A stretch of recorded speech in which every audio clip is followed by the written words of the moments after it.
it's Trish. I'm back again with a new video on my channel. Okay, now real quick, I just want to do a little disclaimer. There will be spoilers in this video, so I advise you right now, if you have not read the book or seen the movie, do not watch any of this. I seriously, like, I'm not sorry for any of this. You've been warned. So, there you go. Anyway, hopping into it, we're going to be talking about To All the Boys I Loved Before. And I saw the movie 4 days ago when it came out on Netflix. And I've been completely obsessing over it since it came out. I've watched it 6 times within 24 hours the day it came out. That is dedication. That's literally 12 hours out of the day I spent watching just that movie alone. Yeah. And then till today, from today, I've officially watched it 8 times. Yeah, I've watched it 8 times now. And it's gonna be 9 after I finish this video, probably. Yeah, I love this movie. First of all, I just want to, let's just stop and appreciate the brilliance that is Jenny Han. Because she stood her ground, and we got a fantastic film adaptation out of her book. Because out of all the many companies that were interested in turning her book into a movie, only one of them was willing to cast them with Asian American actresses as the lead. Only one. Like, that's literally crazy, but I hope Hollywood learns that the people actually want diversity. And it's really, like, it's such a great thing to see it actually happening, and I'm so happy for Jenny Han. I'm happy that Lana Condor got the opportunity to actually be a lead, knowing it's hard for people of her race to find lead roles. So I am so happy for the both of them for getting this experience. Also, so basically I'm going to be doing a movie review and a book to movie comparison. I actually decided to be kind of organized this time, and so I have a list. So these are the things I liked, and then the things I didn't like. It's not like I actually don't like it in the movie, it's more so like a question mark, like, why wasn't this in the movie kind of stuff. There's more so that than actual stuff I dislike. There's really not that much stuff, actually. There's probably only like 3 things for real that I actually just don't like about the actual film itself, because it's that good. And then at the bottom, I just have like changes.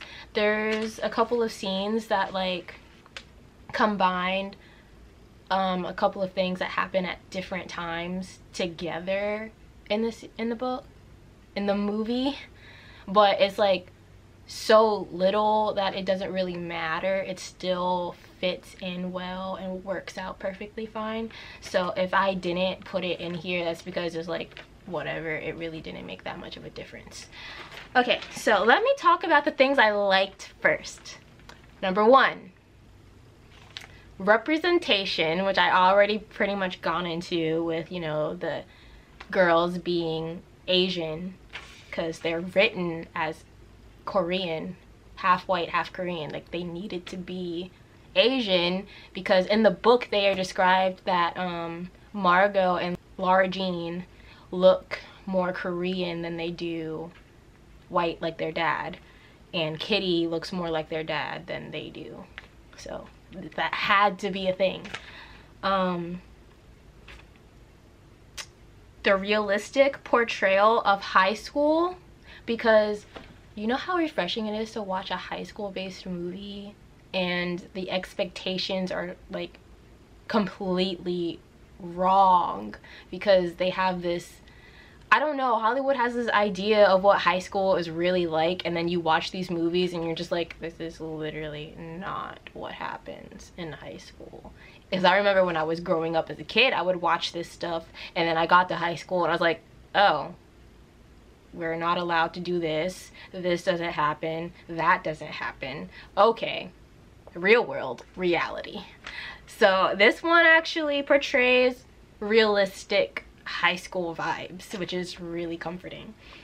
There's no stereotypical party or bullying sex tropes or any of that. Like, it's all scratched out. It's like everybody actually got together and said, no, this is what really happens at a party.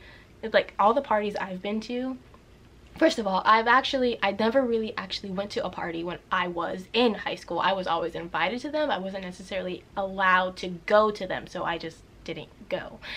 But I've been to parties after that, and even then, like, even going to a party like as an adult in like college and like even now and stuff is like, they're kind of lame. People just sit around and talk and drink. It's nothing special at all. And what were they doing in the movie? They were sitting and talking and drinking. Normal stuff. There's no keg stands or people getting wasted and throwing up in the pool. Like, I love it. The bullying is like so low on the radar in this movie, because like it was predictable, but it wasn't in that way, like big show off way that movies like to portray it as. That was refreshing. And then the sex thing.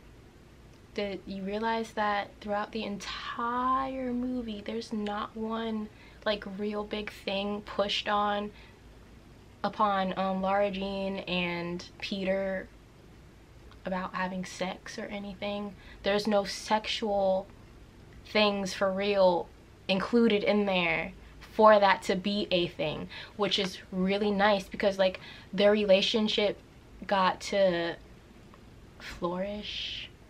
I don't know the word I'm looking for, but it became, their relationship was like out of pure like actual like getting to know each other through personality and sharing their feelings and having real conversation.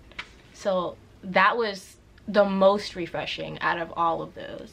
So that was always a great thing. Okay, I mentioned the big three things as a movie for the whole thing. Let me get on to characters. Lana Condor as Lara Jean Song Covey. I have no prior knowledge of Lana Condor's acting career. Apparently she's fairly new. I actually looked up her IMDb. Is it IMBD or IMDb?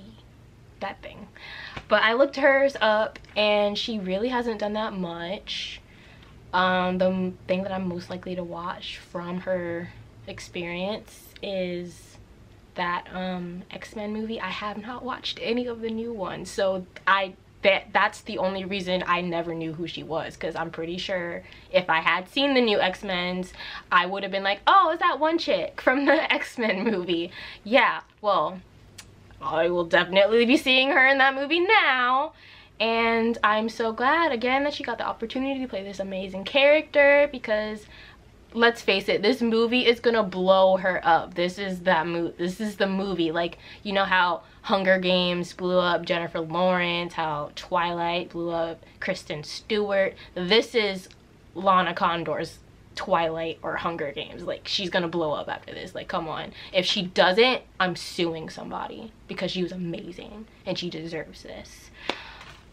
Yeah, basically I think she like portrayed the embodiment of Lara Jean so perfectly, and I can't get over watching her facial expressions in the movie. Like, they're so cute, and but they're so funny to watch too, because I'm a very expressive person in my face, so I'm kind of like getting that other side looking at me when people say that I'm really funny to watch with my facial expression. I was like, oh, this must be what it's like for other people when they're watching me, because I think watching her facial expressions are so funny, like, you know. But like, yeah, and then she had like great chemistry with Noah Centineo. And that's always a very important thing. If your leads don't have chemistry, you're not gonna like believe it or even like it for real. Let's talk about Lara Jean's style. Can we talk style goals? For real, vintage, I love it. Y'all know I love it. Oh, and also the realistic portrayal of a teenage girl's bedroom. Mine was never that bad. It's been that bad at points of time, but that is what it's like. And it's just like, parents, watch this movie. This is the real. This is the real. Like, accept it. All right? You have to. That was real. That was a comfort. Because it's like even Hollywood gets it now. This is what a real teenager's room looks like. All right. Okay, moving on.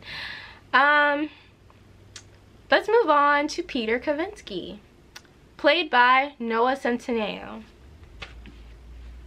I actually didn't know who he was. I mean, okay, when I saw the trailer, this is what happened. I saw the trailer and I was like, okay, who's Peter Kavinsky?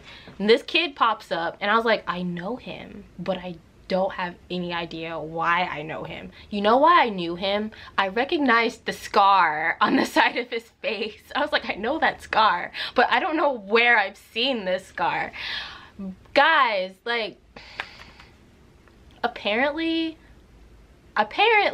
I used to watch him on Disney Channel back in the day. It was like I was at that age when it was between I was getting too old for Disney Channel, but I was staying for the last few good shows that were on the Disney Channel. And he was on one of those last good shows. Well, it was kind of good, but it was kind of cheesy too. It was like those in-between shows. It was like, it could either be really great or it could be really bad, but it was like in the in-between. It was Austin and Ally. Apparently he played that one character, like, I vaguely remember this character, but I remember him. And he was that character. And apparently he was like, I think he was like a total airhead, like a stupid idiot, always screwing shit up. I think that's his character on that show. I don't remember, but that was him. And I think he was on something else. I don't know. The only other things that I knew was there's this other movie on Netflix called SPF 18. I watched that just to get some kind of gist of what he's gonna be like playing Peter Kavinsky, because Peter Kavinsky is goals, all right? I had to know. I had to see the stuff he's been in before. So I watched it and I didn't really like that movie at all, and I was just like, I don't know. And then I also found out that he was in The Fosters. I have no interest in watching that show at all whatsoever. I was gonna watch it only for Jake T. Austin, because I actually liked him from the Disney Channel, and I was like, he's the only reason I would ever watch this show. And now I found out that Noah Centineo's in it, and I'm like, okay, I should watch this show. Still don't want to, but now I will, strictly just for him. You know how you just watch things because you like a certain actor or actress and you only watch these things because they're in it? That's what's about to happen. But yeah, I liked him as Peter Kavinsky a lot. He actually, apparently, I've heard, well, seen in articles or interviews or whatever, that he's never actually read the books. So props to you for not reading one thing about your character and nailing it so perfectly. The only issue I had is that, okay, he's probably a sweet little innocent cinnamon roll in real life or something, because I think he portrayed Peter just a little bit, just a hair smidge, just a tiny bit too nicely.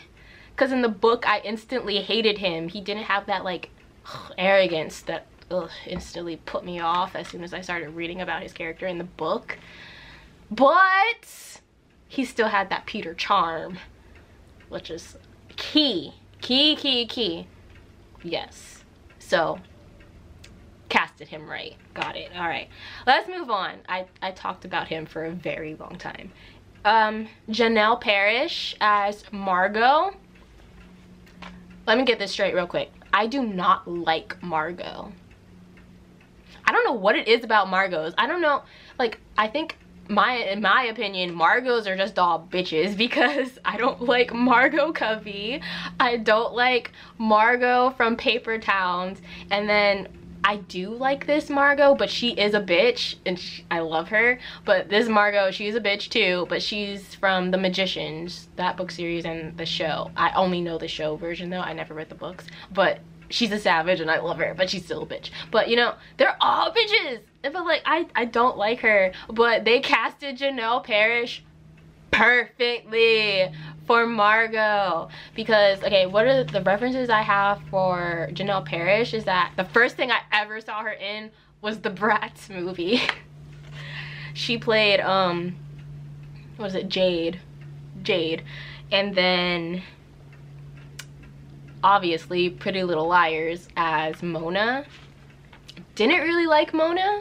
I kind of liked, like, I don't know, Mona is like, she can go either way, but because of watching her play Mona for so many years on Pretty Little Liars, I was like, yeah, she got this. She is totally perfect for Margot. And I think she portrayed her very well.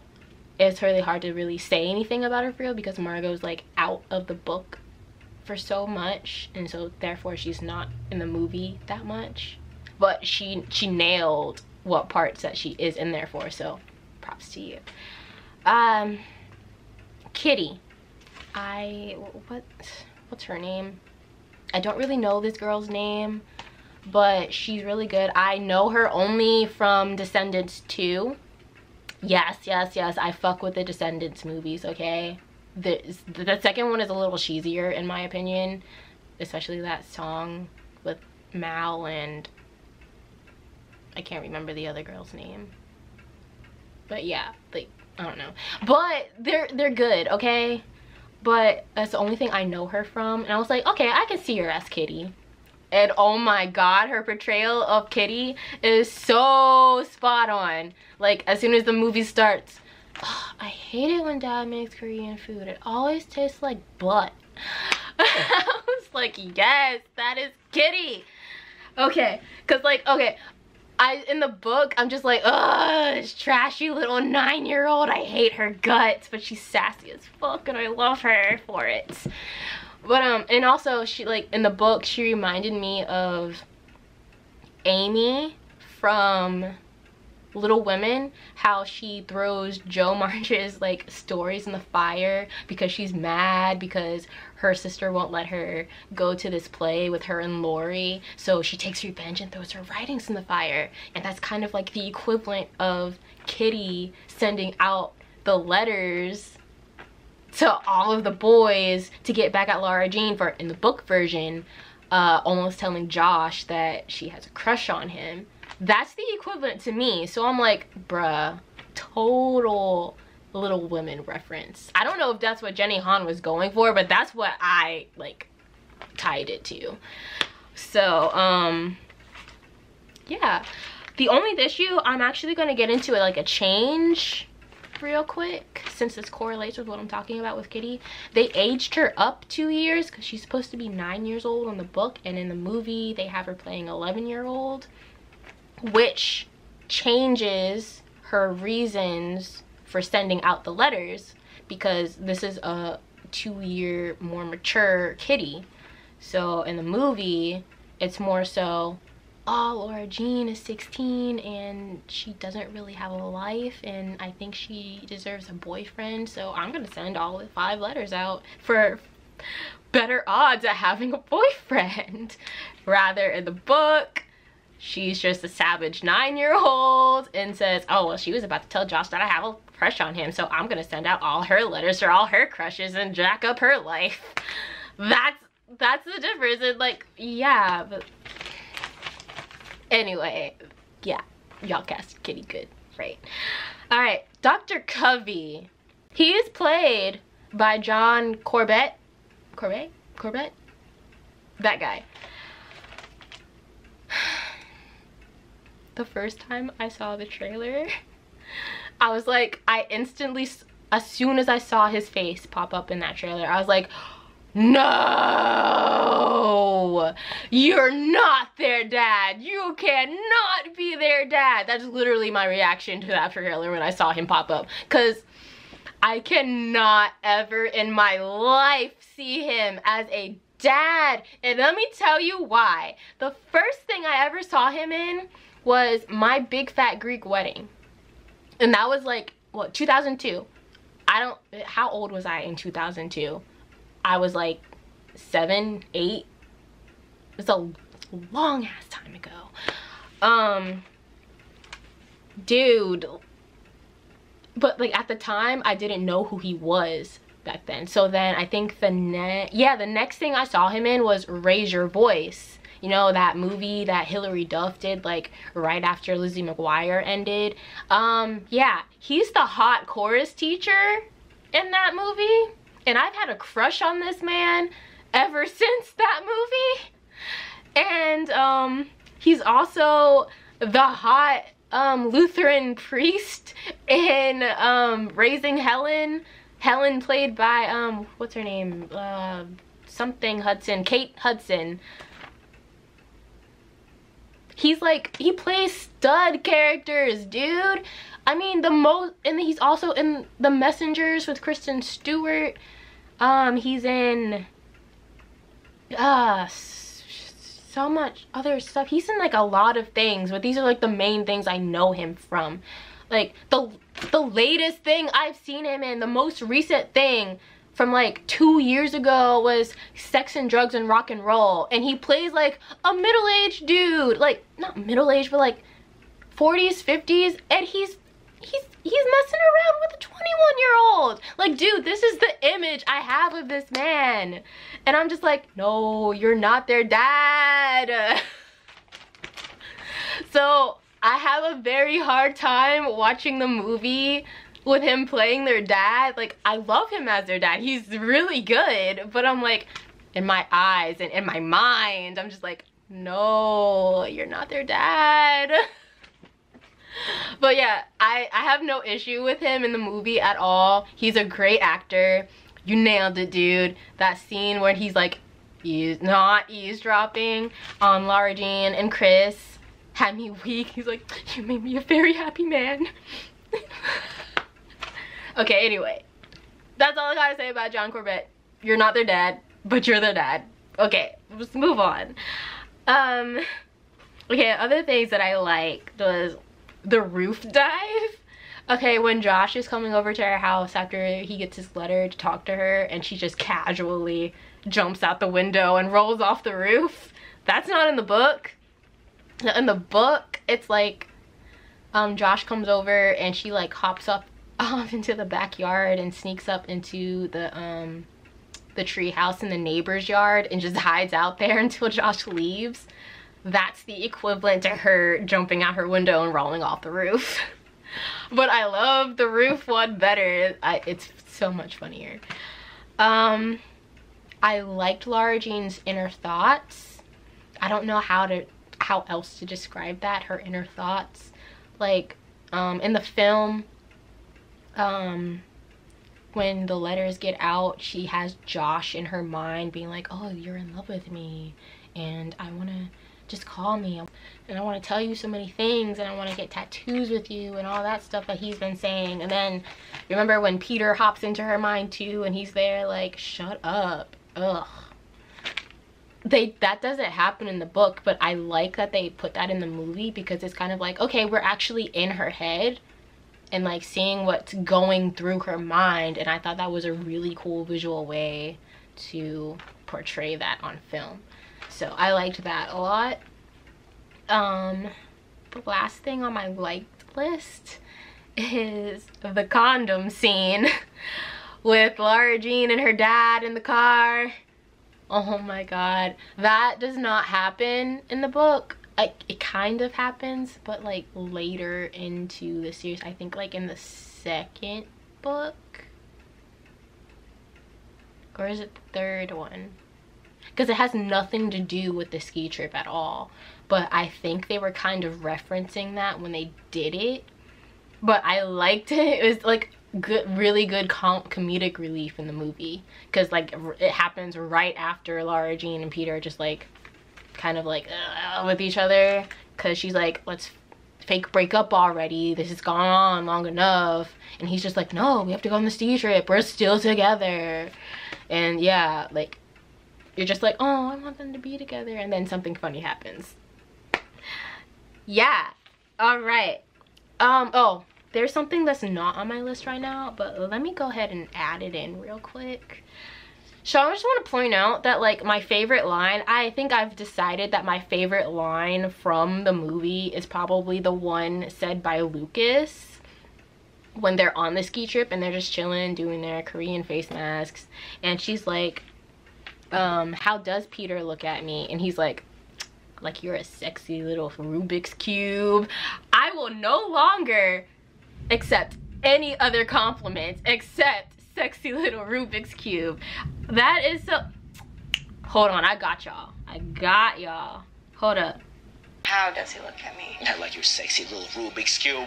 He can't really figure you out, but you know, he's having a lot of fun trying. It doesn't Clever! matter. That's so clever! You a sexy little Rubik's Cube, can't really figure you out, but he's having fun trying. Yes! I love that line. Yeah, okay. So that's the end of the liked list. Let me move on to things that I did not like. It's very few. Most of them are just, why wasn't this in the movie? Alright, number 1, Chris. I'm sorry, guys, I'm sorry. I don't like Chris. I don't like how she was portrayed, okay? Mainly, let me get this out of my system. Could they have done her eye makeup a little differently? Because this girl got some round, she's got super round eyes, and they kind of like bug out of her head a little bit. So the way they did her mascara in the movie makes me feel like she's a bug-eyed psycho, okay? Because there are multiple scenes when they did like a good close-up on her face and her eyes are just like,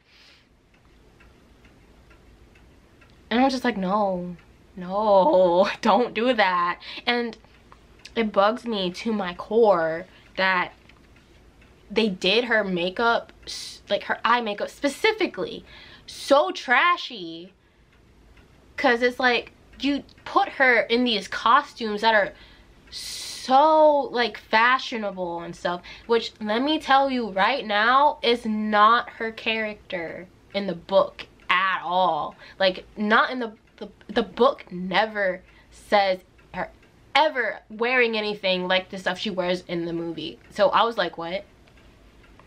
Excuse me? What? I really didn't understand. And she's supposed to be like a bleach blonde. Yeah, that girl's hair, it was natural blonde. Like, could you like try a little harder to make her match the description, since you pretty much nailed it with everybody else? Like this is exactly what I'm saying. Like, I don't necessarily have a problem with the character, I just don't like how it's portrayed, or like how the costuming went, or like, I don't know exactly how to describe this. Because like, also the actress wasn't bad either. It's more so, I just did not see Chris this way in my head from reading the book. And I also, in my mind, I thought of her having a lower voice, and her voice is like way up here. No. And I've also read things that like people who apparently love Chris were like mad that she wasn't in the movie enough, and I'm just like, no, that's not her character. That was fine that she wasn't in the movie. Like, honestly, she was in the movie too much, in my opinion, because in the book she's not a flaky friend, but she's like, she's one of that, everybody has that one friend who's like your bestie, but like they float around, like they just disappear from your life and then come back whenever they want. Like, she's a wandering cat. I'm pretty sure there's something in there like that Lara Jean like literally said something close to what I just said, like a wandering cat, like she comes and goes as she pleases. Yeah, she's that character. She disappears and then she comes back when she feels it necessary to be back. She's just that kind of person. Honestly, I think she was in the movie a little bit too much, because it showed people who are watching the movie who have never actually read the book that she's actually kind of constant. The only time in the movie that they showed that she wasn't there was when she ditched Lara Jean to go get Subway on the first day of school. That was the only time that they referenced that she does that. And no, that's not her character. She does it way more than just that. Like, I don't know. But that's all I have to say about Chris. Josh Sanderson, are y'all shocked? Are y'all shocked? In my previous video, when I was talking about the book, I was saying I was rooting for you, Josh. We were all rooting for you. Okay, I'm not rooting for movie Josh. In the book Josh, I love book Josh. I hate movie Josh. Let me tell you why. The actor is actually part of the reason I don't like him. Honestly, in my opinion, what's his name? Israel? I never actually learned his name. I only started to learn it just now because of To All the Boys I Loved Before. But I've seen him in 2 things before this. The first thing is I actually own the movie, The Bling Ring. I've seen him in that, and what, Good Kids? It's on another movie on Netflix, if it's even still on Netflix. But yeah, those are the only 2 references I have to go off of from his acting career. And in The Bling Ring, I never really liked him in that either, and I was just like, alright. And then I saw him in The Good Kids, and then his character is kind of just there. So again, I'm just like, nothing special. And then when I saw the trailer, and I was like, why does he look so familiar? Because obviously back in the day when he did The Bling Ring, well, he was like 18, I think, or something like that, and he was a little chunkier. So that's the thing, I was like, he looks really familiar. And I was like, oh, it's that one kid from The Bling Ring. It's like, oh, he lost some weight. But yeah, I don't know. I think he, like, when I saw him in the trailer, I was like, oh, it's that guy. I was like, well, he definitely looks the part of Josh. When you read the book, Lara Jean's description of Josh is basically average. She literally just says average, normal, your everyday kind of guy person. Like the person you just look at him and you know, oh yeah, he's smart and he's into nerdy things and he definitely run for student body president. I see that when I look at him, but from his previous acting, I'm just like, I don't know what to expect from you. And then actually watching the movie, he's pretty okay in the beginning. I do have an issue actually when it first starts and he bought tickets to go fly out to Scotland to visit Margot, because that doesn't happen in the book, first of all. And I just thought that was a little intrusive. So that was my first red flag for that. I was going to not like his character in the book, oh my god, in the movie rather than the book, because that was a little pushy, because you didn't even like talk that over with her. And I knew it was supposed to be a surprise, but this is Margot we're talking about. We don't surprise Gogo like that. All right, yeah. And then throughout the film, like the further along it went into it, let's talk about when Lara Jean attacks Peter on the track. That thing he did when he just like stopped dead in his tracks, like, oh my gosh, what's happening? I was like, boy, like, why are you feeling this way? Like, you're not in love with her or anything, and chill out. She's free to kiss whoever she wants. Chill out, dude. And then later, like in the book, he is persistent about trying to talk to Lara Jean about the letter. but not the same way in the movie. Like in the book, I think he's like a little bit more calm, but in the movie, he's like so intrusive, and like he's kind of a douche with the way that he's talking to her and insisting that she has to. And I'm just like, no, give her space. Like, she's telling you that she can't talk to you about this right now. Like, she can't. She just can't. And she's not ready, and you're not giving her the space she needs.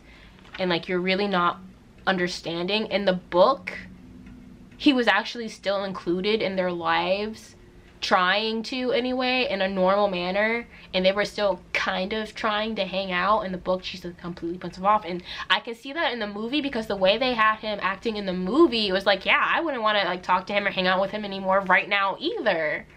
So I don't fuck with movie Josh at all. I don't like him.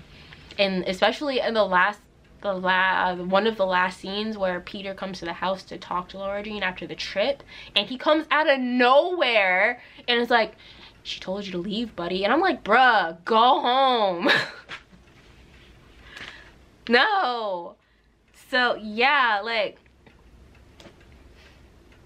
I was rooting for you, Josh, and I just lost all respect for movie Josh. Like,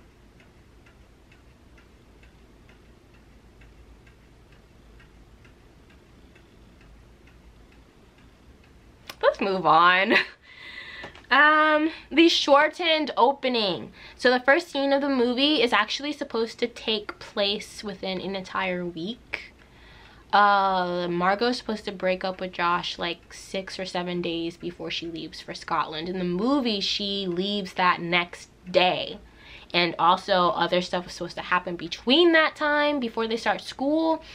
Before that happens, her and Laura Jean and Josh are supposed to hang out a couple of times, and she is also supposed to, let me go into another one of my changes listed, a car accident. She's supposed to be going to meet Chris at the mall, and she kind of,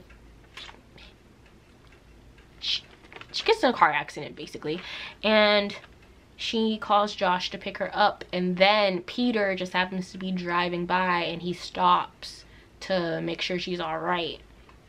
That is supposed to be your first time meeting Peter. He's mentioned before, of course, obviously, but that's supposed to be the absolute first time that he is like in the story.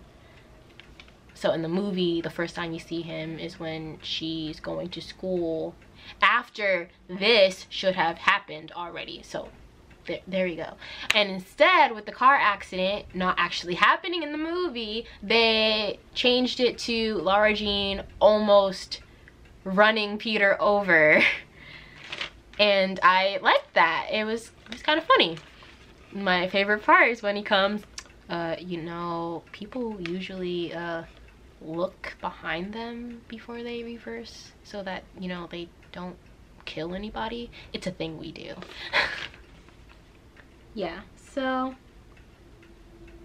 it was supposed to be a lot longer than it was, and then they kind of did it a little bit, adding in the stuff with Margot and Josh dating into that little montage thing they put together when Laura Jean is explaining their relationship.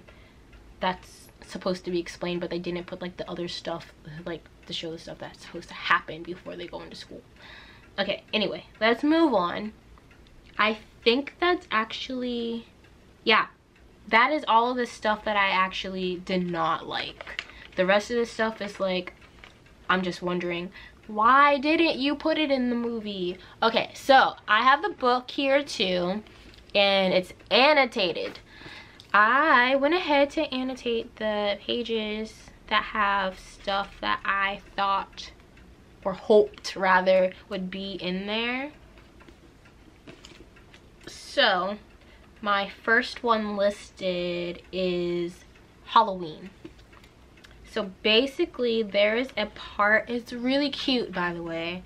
So Laura Jean has this rule that she's only Asian characters for Halloween, because apparently no matter what she does, like grabs a wig to make it obvious who she is, people think she's a manga or anime character, and she's just like, no. So she's only Asian characters to avoid that confusion. So this one day, it's obviously Halloween, we're talking about Halloween trash. On Halloween, she dresses up as Cho Chang from Harry Potter, and coincidentally, Josh is dressed up as Harry Potter himself. And Peter, of course, is Peter Parker, Spider-Man.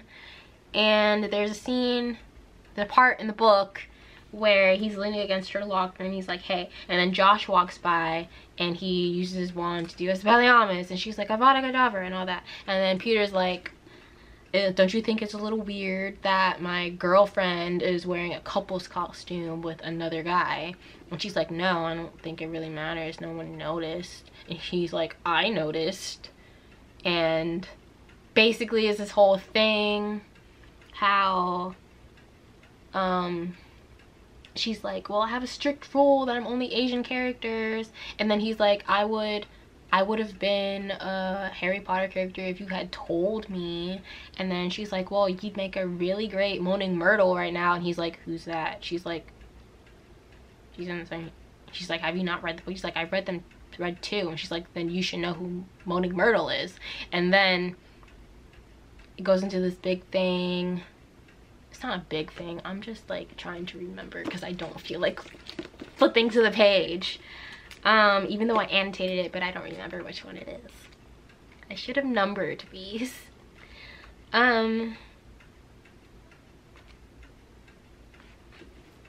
Basically it becomes really cute because she's like, what, do I need to run to the costume store during lunchtime and grab a red wig and be Mary Jane? He's like, could you do that?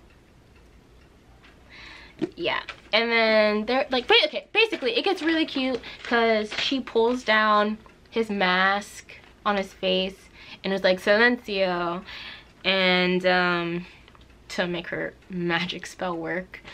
And he starts to tickle her and then chase her down the hallway all the way to their chem class, which is really adorable. And I'm like, oh, that could have been in the movie, because that was one of their fake dating. And that's one of the moments where it's kind of like they were actually together, like they're kind of flirting with each other, kind of. So I wish that was in the movie, because the things that I'm listing that I wish were in there are kind of things like during their fake being together, are like little things that you could have seen throughout the process of them getting to know each other and grow closer to each other and actually fall for each other. Like, this is actually how they're learning about each other, to be like, oh my god, I think I'm actually getting feelings for them.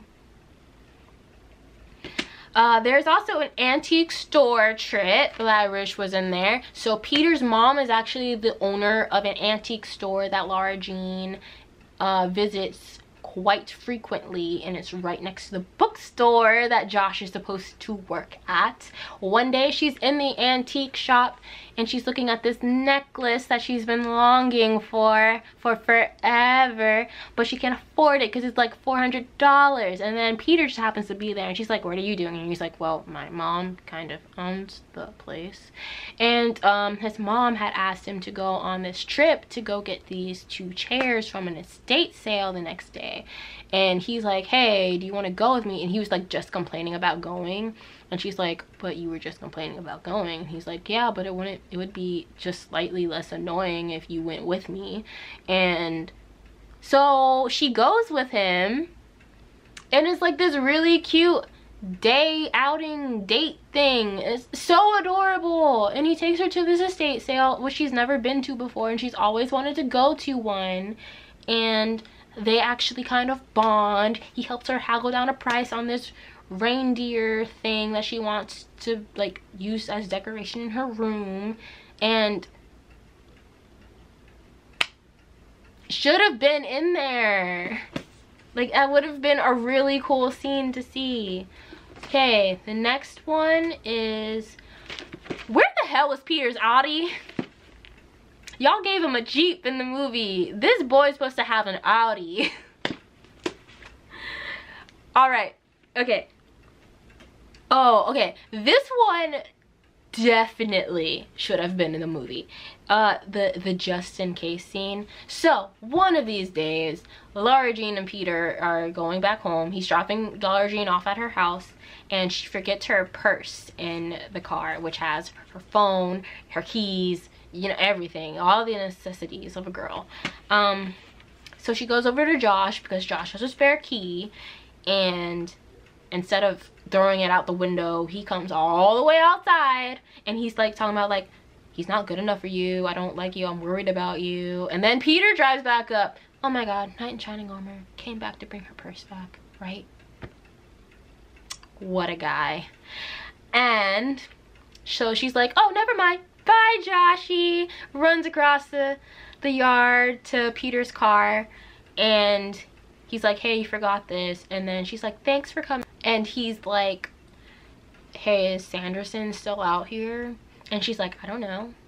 He was a minute ago. And he's like, well, just in case. And then plants this big ass kiss on her. Like, I'm talking about that, like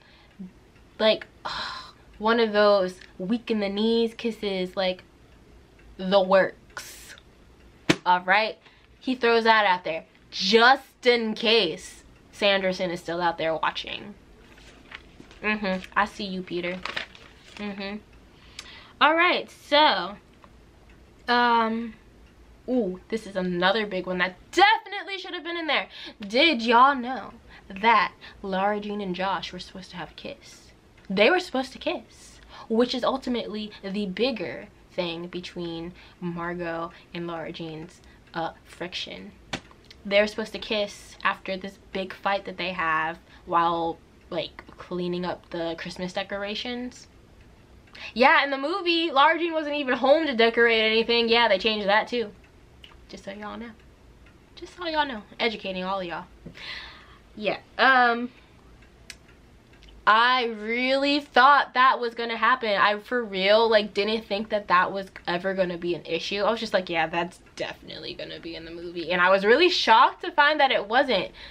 So yeah, but it's so funny how it happens, because it's like she's like in the middle of telling Josh how predictable he is and all that, and then he just like kisses her. And then he's like, well, did you predict that, Lara Jean? And it's like in the middle of him telling her that like he used to like her too. So that's why she's like just like, what? Yeah, it's a pretty intense part in the book. Like, I really thought it would have been in the movie, and I'm really shocked that it wasn't. So yeah. Okay, ooh.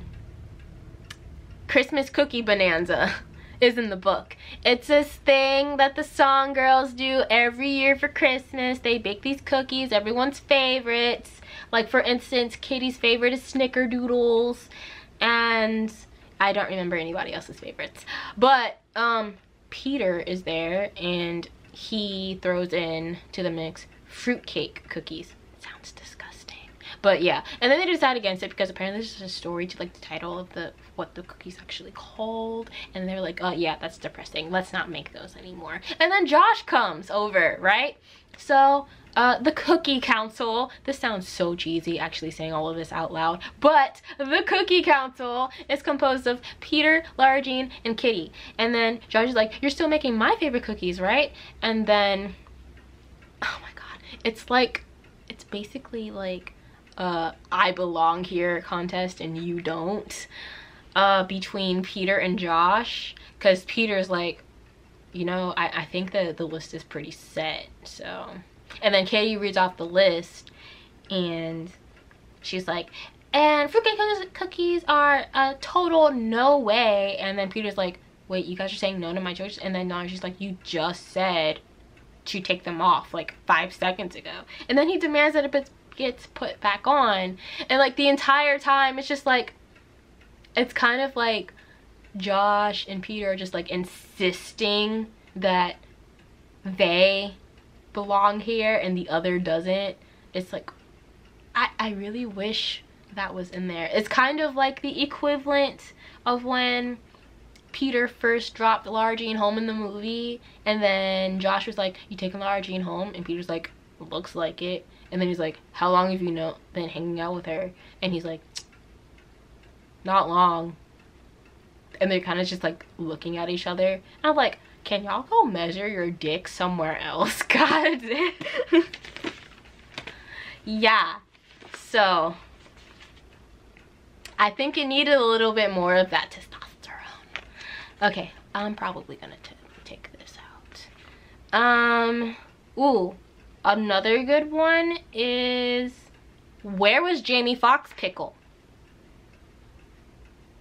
Kitty was supposed to get her dog. She was supposed to get her puppy for Christmas, and it didn't happen. And they only had her ask for a dog one time in the entire movie. At the very beginning when Margot leaves. She's supposed to be asking for a dog every chance she gets, and they only did it one time. She better get this dog in the second movie. And also, there better be a second movie. Because if y'all ain't watching this movie, I'm coming for all of y'all. Because I need these sequels. Okay. Another thing is these deep conversations. There are like 2-3 deep conversations between Lara Jean and Peter in the movie. But not one of them are the actual deep conversation from the book that I thought would be in there. Basically, there's this conversation after the party.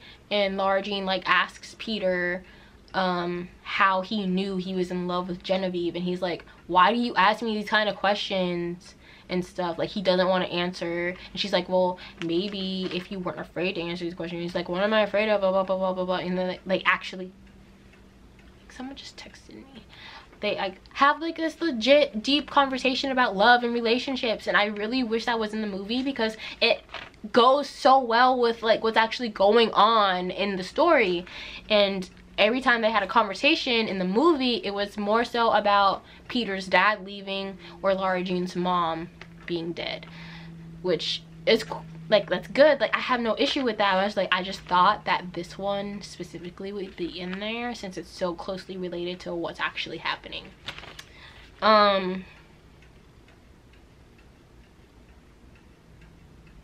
Where was Lara Jean's braids? Because she's supposed to be rocking braids pretty much every day. They weren't in the movie at all. The only time it was referenced that she wears braids all the time was in the flashback scene for Lucas at Homecoming. When he's like, I like your braid crown. She's like, thanks, my sister did it for me. Because Kitty's supposed to be doing all her braids. Anyway, my last thing pretty much is second contract. There's supposed to be an amended contract between Lara Jean and Peter. It's really hard to explain this correctly so that no one's confused. So in the book, the end scene at the end of the movie when she's telling Peter that she likes him, basically anything from after the fight and basically anything after Margot, Kitty, and Lara Jean like bonding with each other and being like, oh, no more secrets between us, and I sent out the letters and all that jazz, that stuff. None of that other stuff at the end of the movie is supposed to happen. That is the beginning of the second book. Anything that has to do with Lara Jean writing a letter to Peter and going to tell him about it in person is the second book. None of that happens. Even the movie, even the video being leaked is not until the second book. It's happened already, yes, but is not even acknowledged until the second book. You're not supposed to know anything about it until the second book. I'm trying to make this extremely clear. At the end of the scene where Lara Jean is telling him that she likes him and all that jazz, and he's like, I was telling Genevieve, that we're over because I love you. Also, is another thing, when he says I'm in love with you, he never just like upright says that, because I know for a fact he doesn't really say like I love you until like the end of the second book. The end of the second book, and they already have him saying it now.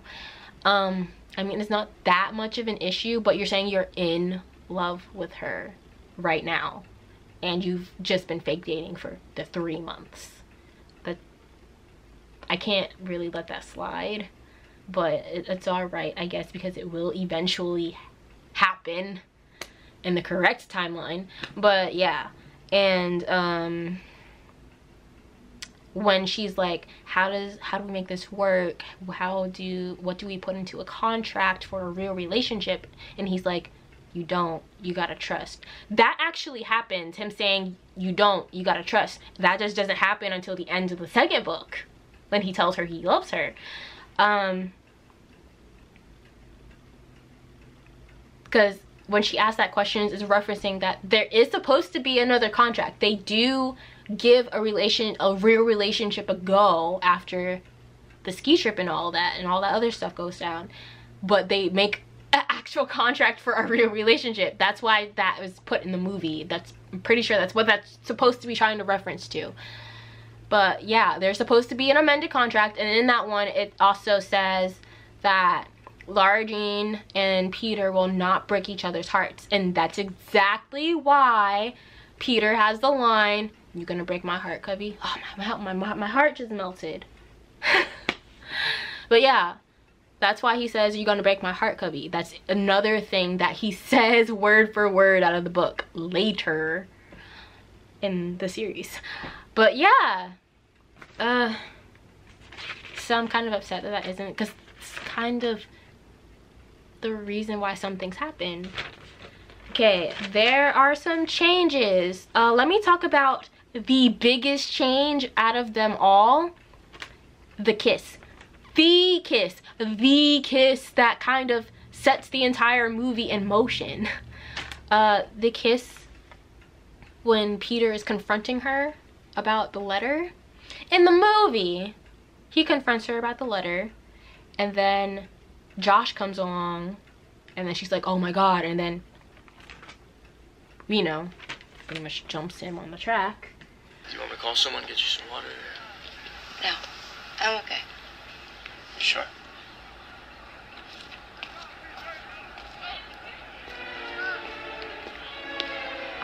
Oh my god. Oh my god. Oh, okay. Hey! Stop that! 2 more laps for you, Cubby. Thank you. Whoa. All right, so that's the film version of the kiss scene. As we all know, I don't have a problem with it at all. I actually love it, and I think the background music they chose to do it makes it that much better. But they mess with a very important scene from the book. The book is supposed to be in the hallway.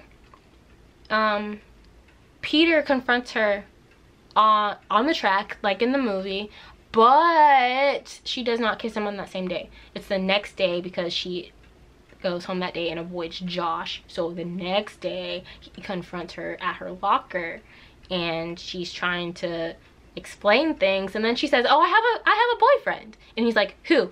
And then Peter just happens to be walking down the hall, and she spots him, and she says, Peter Kavinsky, bye Joshy, and then runs down the hallway, literally runs up to Peter and jumps into his arms, links her legs around his waist, and plants one on him right in the middle of the hallway. He kisses her back for about 3 seconds and then breaks the kiss, and she says, thank you, and he's like, you're welcome. That's how it happens in the book, and I love it. And I'm so mad that they didn't do it. They actually, I've seen it in the interviews, that they actually discussed discussed this scene. I think Lana and Noah actually stopped production. I think in her interview she said they stopped it for like an hour to actually talk about this scene, because Noah and Lana were like, no, we have to do this scene the way it was written. They pushed for it, and the people actually doing the movie were like, no, it won't work visually, or like the angles don't work out. But in my head I'm like, did you guys even try though? I mean, I'm not a professional, I'm not like speaking against it, but like at the same time I'm like, did you actually try? I mean, actually after watching the movie now and actually thinking about it, looking at how small those hallways were, maybe it actually wouldn't have worked, because you kind of need the room to work with a scene like that with her running down the hall and hopping into someone's arms. But at the same time I'm just like, y'all could have done like you could have shot her from behind running to Peter, and then like done like a close-up pan of their faces kissing, and then like got the full like from Noah wise from here up to see her legs linked around his waist.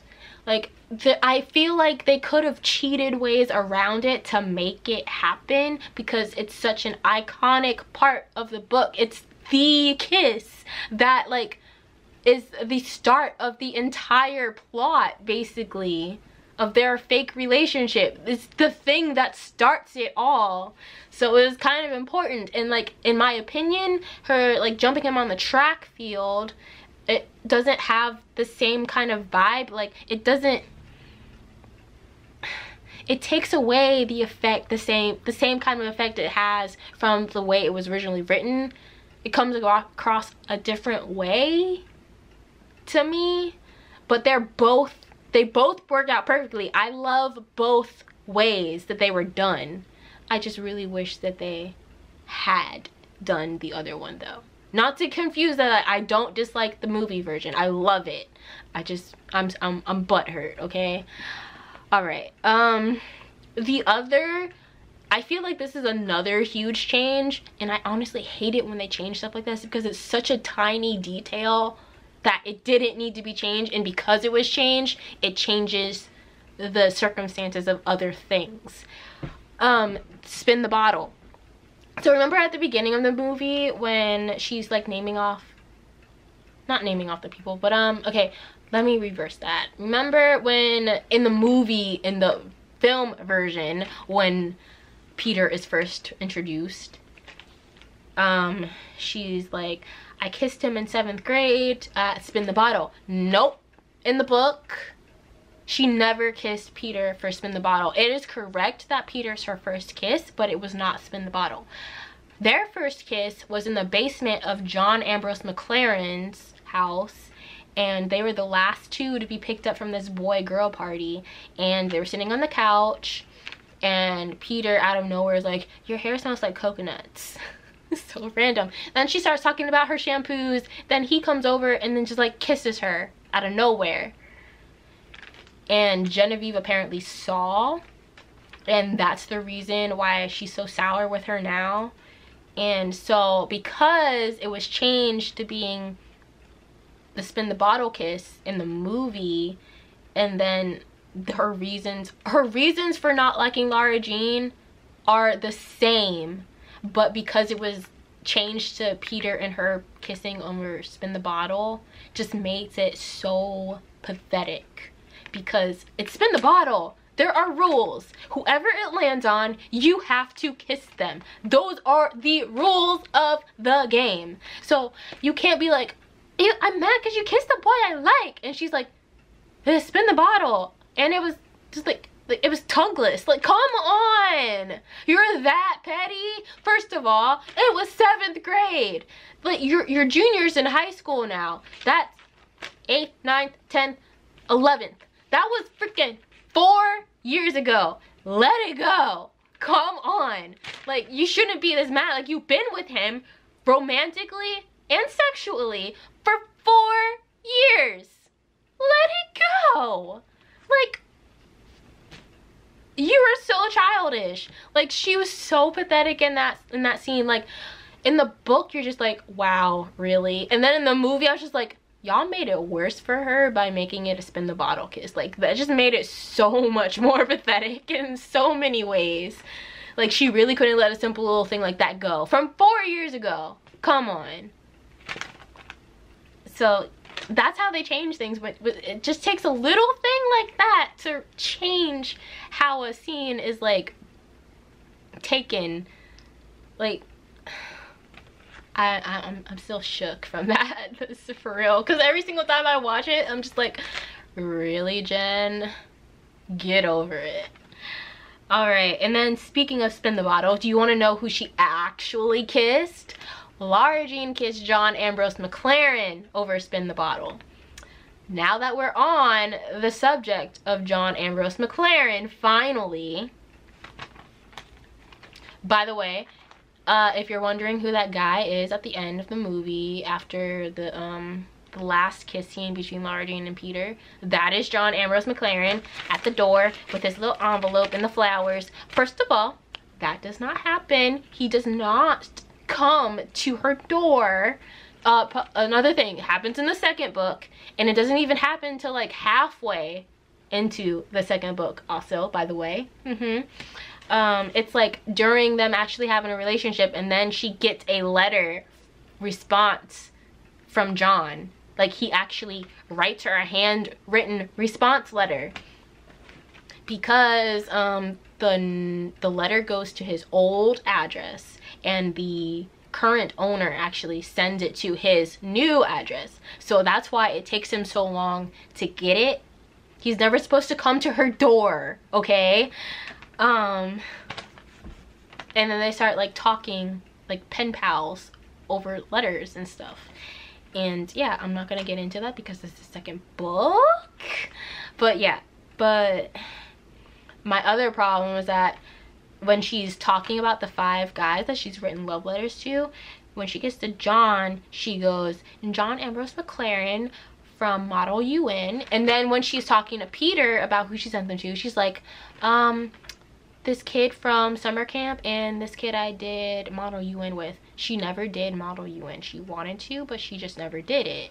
And John Ambrose McLaren was supposed to be part of their friend group back in the day when they were all kids. John Ambrose McLaren and Peter were actually, like, I guess if you would say best friends back then, because the old friend group was actually Peter Kavinsky, John Ambrose McLaren, this kid named Tyler, Genevieve, Lara Jean, sometimes Chris, and there's this other girl, I don't remember. I'm pretty sure it's not the Emily Nussbaum girl. I think she's just high school. But this other girl that I can't remember the name of, and she's only mentioned like twice, so I don't remember her name. Yeah, and she's not in the movie. So that's the old friend group. Now in the film they portray it as Lara Jean knows him from Model UN from 5th grade. So he's not part of their group of friends. So that means they don't know him. So when they make the second movie, it's gonna be really weird, because the main point of it being friction between Peter and John Ambrose McLaren is because they used to be friends and go to school together. Like, they used to hang out with each other. Like, they have history together. And if they do it, like, they're doing it this way, as if he wasn't ever one of their old friends back in the day. He's just some random guy who doesn't live in their area trying to get with Lara Jean. And I'm just like, no, because it's another really small thing that makes a difference. And like, I really wish that like some people would like think about it the same way they thought about changing the kiss scene.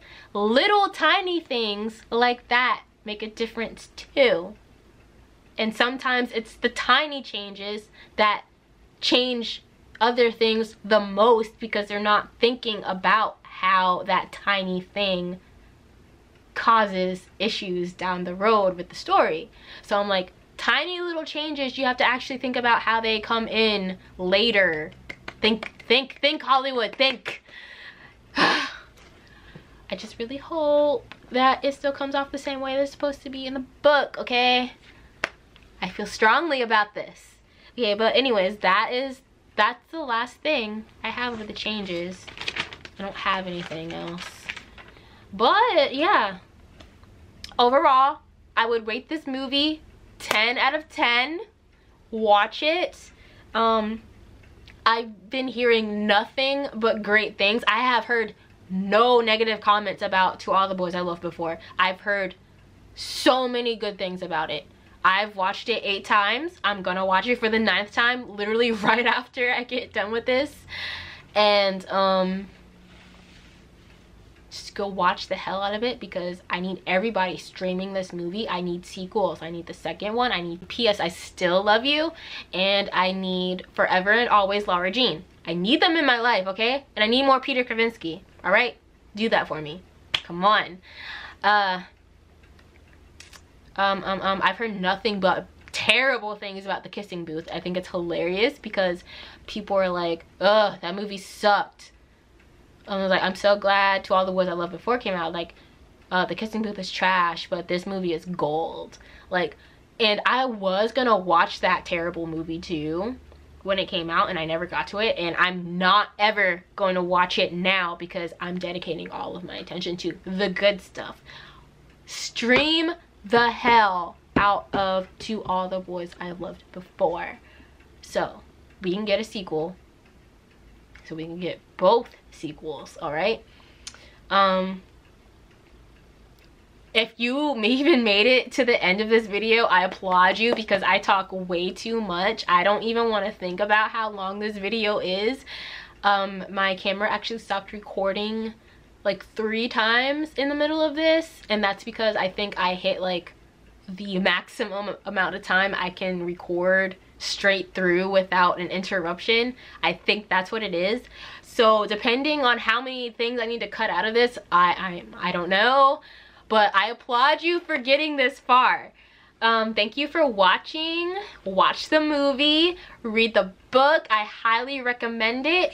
Go flood Jenny Han's page with like all of the good comments. Praise her. She is an angel sent from heaven to give us beautiful literature. All right, and yeah, thanks for watching. Thanks for sitting here listening to me rant and geek for I don't know how long about this series, because To All the Boys I Loved Before is like literally the best contemporary trilogy I've read in my life ever. I'm honestly saying that because I don't read contemporary books at all, and especially not ones that have more than one, and this is the only one that I've like been obsessed with on the same level as The Mortal Instruments or like Twilight or anything really like up there. So from me, that means a lot, because I don't like normal books, all right? Anything that can be real, I don't like. So this is like, read it. Yes. So once again, thanks for watching. Subscribe if you want more. Make sure you hit the bell for notifications when I upload, and if you want to recommend any more really cool movies, rom-coms, any more books, leave it all down in the comments. And yeah, thanks guys. Bye.